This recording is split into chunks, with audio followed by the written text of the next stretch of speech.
What's some popular self-care/self-love advice that is actually really toxic? Be who you are is only good advice if you're a good person. If people don't like you for you who are, that's their problem. No, sometimes you're the asshole.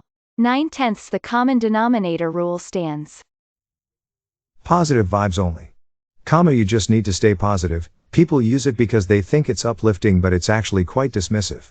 Often people say it when people voice sadness, frustration, emotional fatigue, anger, basically any other emotion but happiness. A positive attitude can get you a long way, but so can acknowledging and letting yourself/others feel emotions. Edit, okay, wow, this blew up in a way I'd never have imagined. Firstly, thank you for the rewards, this is bizarre. Secondly, to all those having a hard time, and/or have people in their lives dismissing them with this stuff, I'm sorry that you are going through it. I hope and wish there will be better times around the corner for you soon. Third, my original edit is now in a reply to this post because on review it seemed too long. If you're interested, it's there somewhere. If not, cool. It's not really advice, but it's popular for people to label themselves as brutally honest. Honesty is good, but beware of people who are more interested in the brutality than the honesty. The how not to give a beep nonsense. I agree, don't give a beep what people think if you enjoy a certain type of music. But do give a beep about how your actions affect other people. Unfortunately, it seems that many people just take it to mean don't care that you might hurt other people.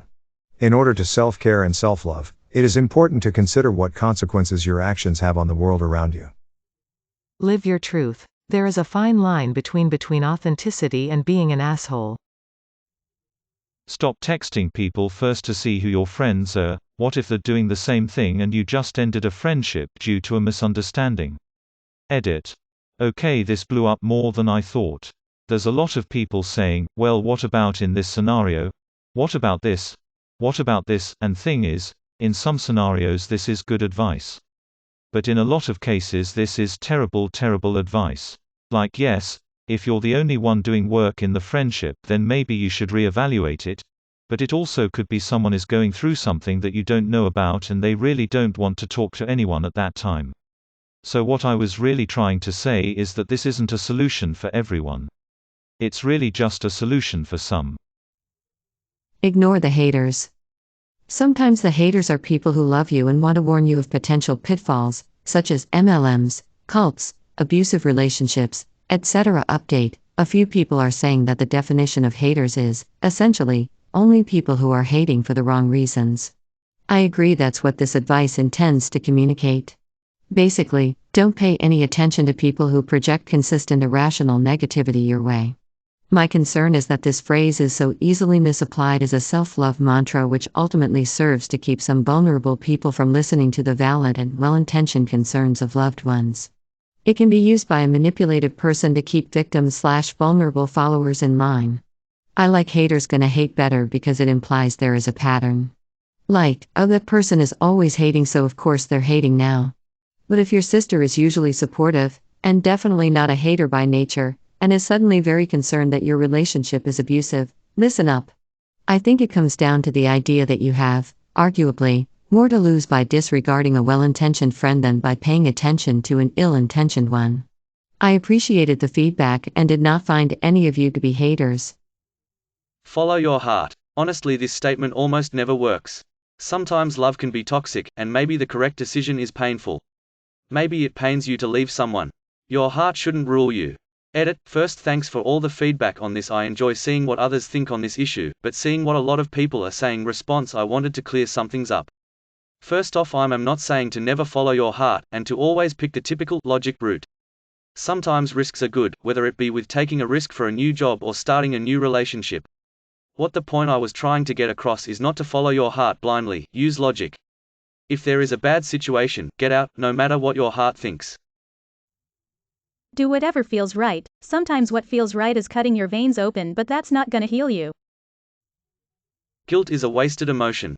Pretty sure it was Wayne Dyer who published this nonsense in the 80s. Having at least some guilt is a good sign that you're not a psychopath. Show them what they're missing, just do better for yourself. Once you fall out of love with someone, you cannot fall back in love with them.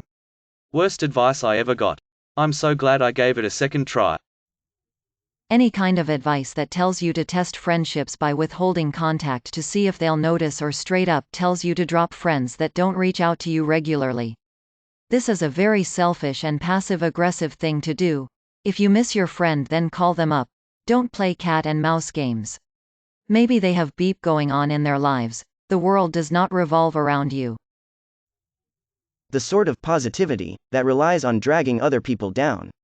I see it the most around body image issues in particular, but can apply to other things too, and I just think it's really sad. It doesn't solve any of the underlying issues, just makes more people feel rubbish about themselves. Find a job you love, and you'll never work a day in your life. First of all, even a job you love is going to suck, often. That's why they pay you to do it. This advice leaves you feeling like a failure whenever you have a bad day at work.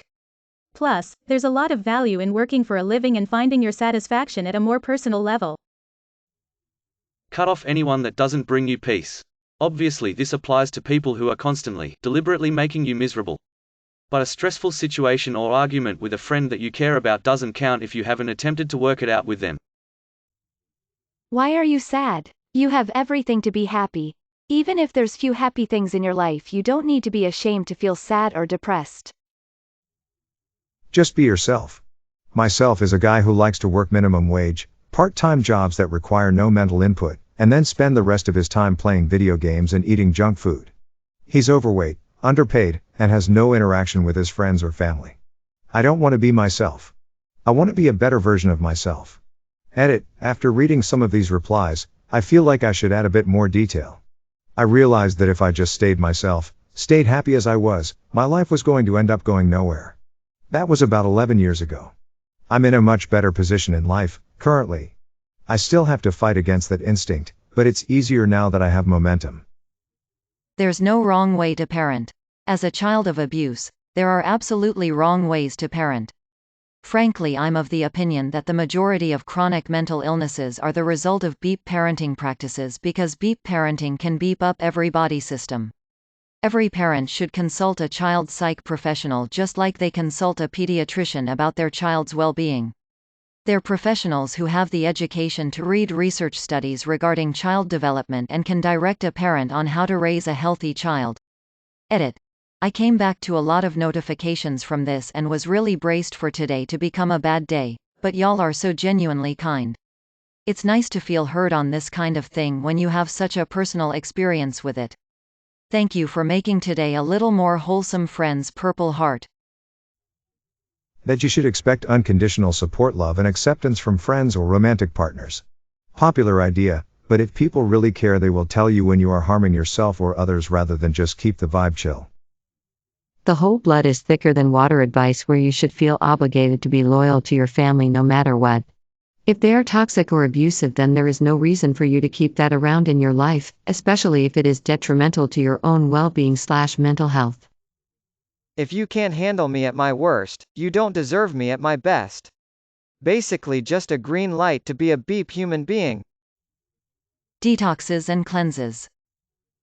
Be a bad bee, TCH. What kind of life are you living? A Wattpad story. Is your dad a mafia?